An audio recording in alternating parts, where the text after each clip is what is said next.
हत्या प्रकरणाची आहे अहवाल सादर करण्यात आलेला तर काय सांगाल अहवाल सादर करण्यात आलेला आहे त्याच्यामध्ये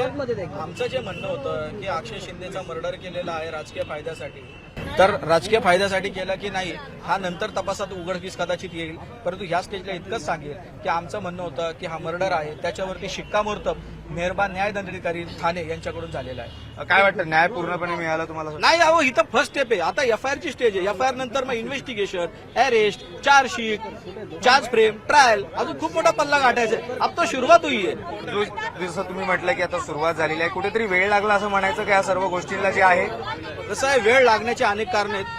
पोलीस जे आहेत त्यांनी जर प्रॉपरली ताबडतोब जर दिले असते डॉक्युमेंट्स मॅजिस्ट्रेटकडे तर कदाचित हे घडलं नसतं वेळ लवकर झाला पोलिसांनीच ते टाइम लावला बोला ना मॅडम। नक्कीच ते आहे अक्षय शिंदे यांच्या प्रकरणात जे वकील होते यांनी देखील सांगितलं कुठेतरी वेळ लागलेला आहे असं देखील त्यांचं जे आहे मत त्यांनी मांडलेलं आहे। व्हिडिओ जर्नलिस्ट प्रवीण शेट्टीसह श्रीकृष्ण आवटी न्यूज 18 लोकमत मुंबई आपल्यासोबत बोलण्यासाठी अक्षय शिंदेचे वडील आहेत काय वाटतं न्याय मिळाला तुम्हाला आज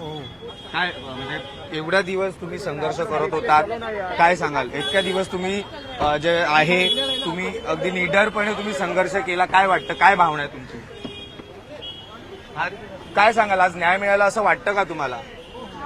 कशा प्रकारे म्हणजे तुम्ही इतके दिवस जे आहे संघर्षाला साथ देत होतात गेले कित्येक महिने जे आहे दोन शब्द काय आज न्याय मिळाला असं वाटतं का तुम्हाला न्याय मिळाला वाटतं का तुम्हाला मिळेल अजून आता तर सुरुवात झाली। अच्छा मग इतके दिवस तुम्ही संघर्ष करत होतात प्रत्येक गोष्टीला तुम्ही निडरपणे सामोरे जात होतात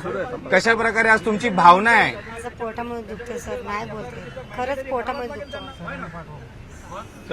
नक्कीच ते होते अक्षय शिंदे यांचे आई वडील होते आत्ताशी सुरुवात आहे असं देखील त्यांचं जे आहे म्हणणं त्यांनी सांगण्यात आलेलं आहे। व्हिडिओ जर्नलिस्ट गणेश काळेसह श्रीकृष्ण आवटी न्यूज 18 लोकमत मुंबई।